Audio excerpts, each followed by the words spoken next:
Hey everyone, it's Cole here. I'm in the basement for three reasons. One, because it's quiet. Two, because I'm looking for a winch. If I don't find it in this video and you see it somewhere, please just tell me in the comments where it is. I need it to haul a tree. And if you don't know, a winch is kind of the thing where, you crank it and it slowly pulls the thing using a gear system.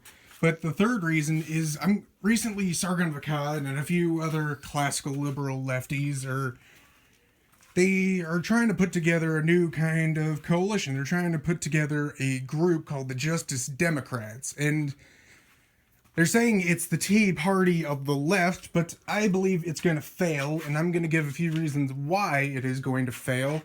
In addition, I'm also going to look over their platform and by me explaining their platform, it's going to give another reason why the Justice Democrats are going to fail.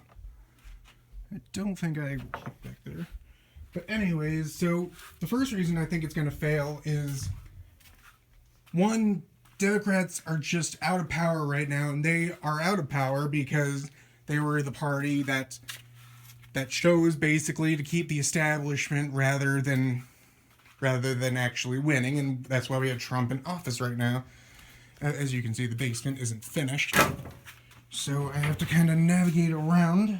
I don't think the winch would be here. I thought it would be by the chains and ropes, but I don't see it over here. I know we have a winch.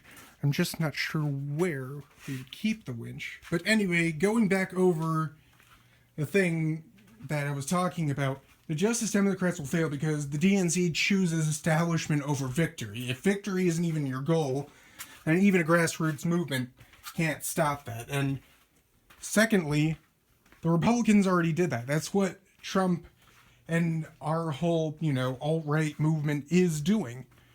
What we did and are doing is on the very, very small levels, we're electing pro-Trump, pro-nationalist people to serve their roles. And I can even say now, it still is very hard. It's very hard because not every single one of them wins, and all of them that do win, not every single one is guaranteed to either be effective or be loyal.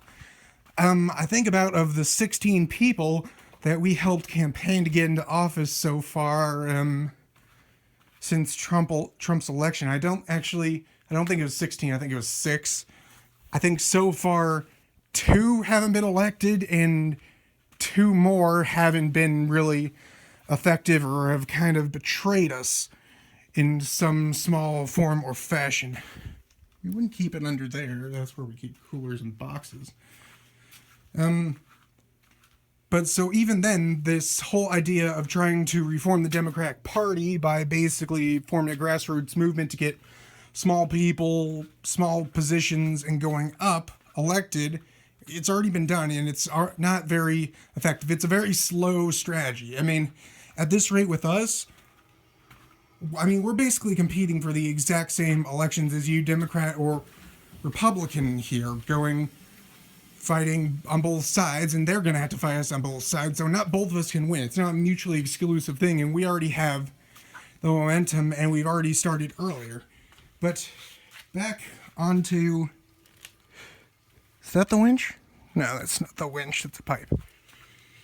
Back on to the points of their platform, just by reading and looking over this, you can already tell that it's another reason that it won't work is because it's pointless. The majority of their points, the right already agrees with, or it's already being done by the Trump administration. So point 1, Wall Street reform. In particular, re-regulation and reinstatement of the Glass-Steagall legislation and prosecution of white-collar crimes. Yes, this is already being done. This is already, for the most part, being done. Trump says that he'll close the loopholes and everything like that. He's already given his bracketed tax system, which is 3 parts for, I think it was the highest 25%, and the lowest 25%, and in the middle of that is the third income bracket. I don't know why I'm kind of back in the boiler room. It's definitely not in the boiler room, although it should be. I would personally have it hung up about right here with all the ropes and chains that I'm going to use. But this is already being done, so Pointless position. Next position. Amendment of the tax code to benefit the middle and lower class, including elimination of loopholes and imposition of the Buffett rule. This is already being done with Trump's tax code, as I said, that benefits lower and middle class. Now, what he's done specifically is he is trying to reimburse families and discourage single-parent families. Now, the Democrats all complained about that, but it's incentivizing people to actually have families and not to rely on the welfare state in order to reimburse the breakup of families. This is already being done, so pointless thing. A federal minimum wage tied to the rate of inflation. Absolutely stupid. Will oppose it every step of the way. That would absolutely kill lower class jobs, and because guess what? When you impose a minimum wage, all that does is that person who was being paid minimum wage before, if his job can be automated, he just lost a job. That's it. All you're doing with boosting the federal minimum wage, it's not paying the people working minimum wage less. It's just cutting out those minimum wage jobs and advancing the rate of which these lower jobs. Is it back there? I do see something under it. You're just cutting them out and replacing them with automation. I think it might be back here. Hold on. No, what is this? Oh no, those are fireworks. We wouldn't store the winch with the fireworks. Alright, so on to the fourth point. Single-payer universal healthcare system. No, healthcare reform is one of the most difficult things to pass here in the United States because you have half the people wanting to have a completely free market-based system, and the other half you want people to have a completely socialized healthcare, including one of the leaders of the Justice Democrats, Bernie Sanders. So, the closest thing you'll have to that is Trump's system, which he proposes in his book, The America We Deserve, is an expansion of the, I forget which department it is, but it's a government program which about every single year a bunch of insurance agencies come and bid for different people on government pension plans in order to fund them. Or not fund them, but get their insurance thing, and it has a lot of choice, and, Trump has also elaborated saying he wants to remove state boundaries because right now you can't buy insurance from across state lines, and he wants to end that because it's fairly stupid practice that is protectionist in favor not of the nation, but of the specific states' insurance companies. If it'd be here, it'd be in the lowest drawers because they're the biggest, but I don't see it in here. No, that's electric. No, it wouldn't be there. And so on to the next point. Universal access to higher education, thus ending the student debt crisis. That won't end the student debt crisis. What that'll do is create a tax for everyone else to enter to state schools, which are basically just propaganda outlets for the social justice warriors, which the social democrats say they don't like. That's one of the main goals of pushing people into higher education. It's to push their propaganda. That's the only reason. They're not advocating for universal access to trade schools or anything like that. We don't see them saying we want to get the nation's youth all educated on metal foundries. No, it's not back here. On metal foundries and carpentry and everything like that. No, they want to get them into higher education where part of the core requirements are humanities courses, and get the humanities courses changed into social justice courses. It's a scam that will eat them from the inside out even if they succeeded. Opposition to such as trade deals such as TPP and the North American Free Trade Agreement, NAFTA, that lead to outsourcing of jobs. Already being done. Trump is withdrawn from the TPP, and he said that he's going to renegotiate NAFTA, which he will most likely do in order to get a deal with Mexico. A deal with Mexico to pay for the wall in some fashion. But yeah, we're already out of TPP. Pointless. Next, strong support for free speech and net neutrality in opposition to censorship. Already done. The right's already doing this. It's no choice. They're already doing this. Both options are already... Well, the option that's already in power and will be the Justice Democrats' opponents are already giving this. So, absolutely pointless. Opposition to bigotry, racism, sexism, xenophobia, including the expansion of non-discrimination protection laws to protect LGBTQ people and atheists, and banning foreign aid to regimes that violate human rights. Obviously not, except for the very last kind of almost tacked on position, and I'm kind of pacing more than looking now. We should end foreign aid to all foreign regimes. Done. We're not aiding human rights abuses or anything like that. Cut all foreign aid. Done. And Trump is already pretty much doing that and setting a precedent for that by cutting the funding to the UN, which does support these... Wait, is that it? No. Which already does support these human rights violating regimes, such as Saudi Arabia being on its Human Rights Council. Which is absolutely ridiculous. Alright, next point. Next point, while I pointlessly look for this winch. Drastic reduction of U.S. military presence and involvement to encompass defense alone, with application of savings, particularly to domestic infrastructure. Yes, already being done.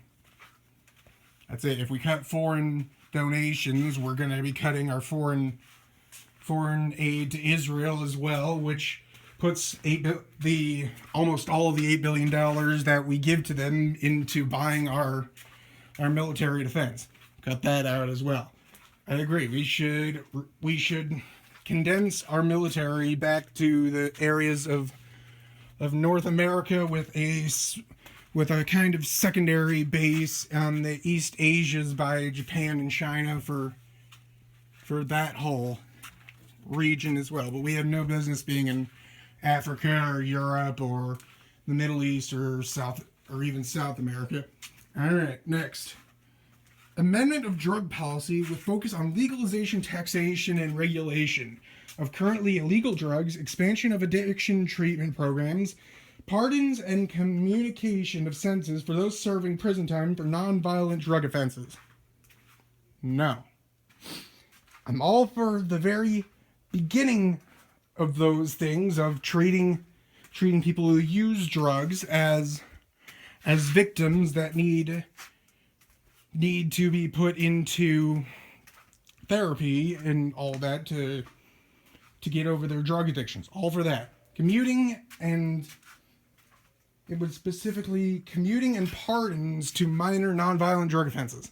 No. You don't retroactively do that. The people broke the law during a time when it was illegal. Or they pay their full sentences. They give their due back to society. They willingly broke the law during a time when the law was illegal. And it's not like breaking the law for some greater moral thing, like if it was illegal to I don't know, like some cities have illegal to feed the homeless, and for a moral dedication you still feed the homeless and go to jail. No, this is taking drugs. This isn't a saintly act. So, no. Second to last, ranked choice voting. So, should also be implemented to make smaller parties a viable option. An upcoming political movement asking for a system which, sorry about my finger, which will help smaller political movements. I wonder why they would be asking for that. It's not like that they'll want more power in the current system despite not getting any more votes, and they want to design a system which they gain more power. Obviously not. It's just realpolitik. Whichever regime in power at the time will say, no, we're not gonna do that because we like to keep our own power. Won't happen unless there's a complete, total Bolshevik revolution led by Bernie Sanders riding a gay horse. Final point. All provisions of the Voting Rights Act should be reinstated, and gerrymandering for partisan gain should be banned. No, this isn't going to happen. All provisions of the Voting Rights Act are for the most part in place. If you're gay, black, woman, anything like that, if you go and register to vote, you can vote in wherever. If you meet the time requirements and register for a particular party, you can vote in any party. I doubt, even if you were a black person, a gay, black, tranny, disabled Jew, and you went to a white nationalist party and requested access, you would probably, if you took them to court, probably be able to gain a registry with it. Hasn't happened before, but I'm pretty sure the Voting Rights Act, you would have a very strong case for an anti-discrimination suit, especially if they were getting some form of taxpayer support dollars, as these parties do, because the American government party system is decently corrupted. So the point is with these problems and why it'll fail is they're either already being done, there's no disagreement between the parties that these things should be done, or flat out 98% of the American voting public at large will just flat out say no because, sorry, that's the heater. I still haven't found the winch. You wouldn't keep it in the junk box. Actually, wait. No, that's a jigsaw. Or the majority of people just will absolutely say no. They'll say this doesn't work. This is idealistic bullcrap. Another reason why it won't really work is because Bernie Sanders is leading it. Now, was he cheated out of the DNC nomination? Yes. Would he have won against Trump? Probably not. It would be a lot closer than Hillary Clinton, but probably not. Here's the thing, Bernie's always been a progressive social justice warrior. If you look at his things, he's quite open to Black Lives Matter, pro-progressive things. He even said white people don't know what it's like to be poor, live in ghettos, or to be stigmatized. Thank you, Bernie. You're a wonderful contributing Jew to this nation. It's not going to work. I'm not sorry to say it. It is not going to work. Your people, the people who founded it, already co-opted it. The people who support it, the second tier of big YouTubers who support it, they're all either overseas, have no means to adequately fund a semi-astroturf movement here in the United States. And finally, the platforms are just minorly useless. People will say, okay, that's already being done, or for the few points there, we'll just outwardly say no.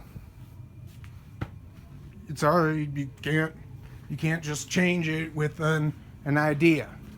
And also another minor point that's very interesting is listening through their plan. I listened through their entire live stream, or at least Sargon's live stream of this, and his entire plan relies on one simple point, that if it doesn't go through, the movement is dead on its feet. It's just dead and stood as a testament to how useless it all was. He has said multiple times that we are right, therefore we can win arguments. Not how argumentation works. The people who are right don't always win. The people who know better don't always get what they want. They aren't always the most convincing. They don't always get the most votes.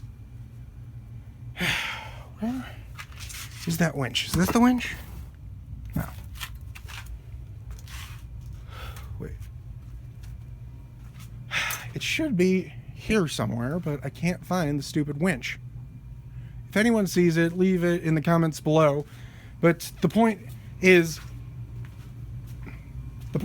they believe they're right, therefore they can win arguments and convince other people that they're right. All they need to do is organize and talk to people, and they can convince them that they're right. No, you're not guaranteed to win an argument, even if you're right. Even if you're wrong, you can be a better arguer and have a better case for why you are right, even though you might be wrong. That's it. That's the fact of reality in life. And that's why I believe the Justice Democrats will fail. Thank you all so much for listening, and I'm quite willing to talk with any of the people who want to, be a part of the the Justice Democrat Party over Skype or Discord or whatever you wish. So, and if you see the winch, please leave it in the comments down below, and I'll see y'all later.